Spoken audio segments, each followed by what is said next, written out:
আসসালামু আলাইকুম কৃষক ভাই ও বন্ধুদের মাঝে আরেকটি ভিডিও নিয়ে এসেছি। ভিডিওটি হলো এখন বর্তমানে আমন ধানের চারা লাগানো শুরু করেছে।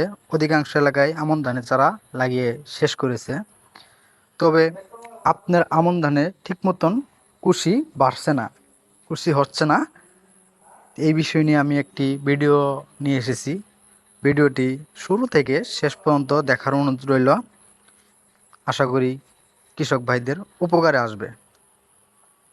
ধানের মাঠে সব কিছু দেওয়ার পরেও কুশির সংখ্যা না বাড়লে এর করণীয়, প্রতি লিটার পানিতে 6 গ্রাম পটাশ, যেমন কুইক পটাশ, ফাস্ট পটাশ, পটাশের সঙ্গে 6 গ্রাম সালফার, যেমন কমুলাস, থিওবিট, সালফারের সঙ্গে 1 গ্রাম চিলেটেড জিঙ্ক একসাথে মিশিয়ে স্প্রে করবেন।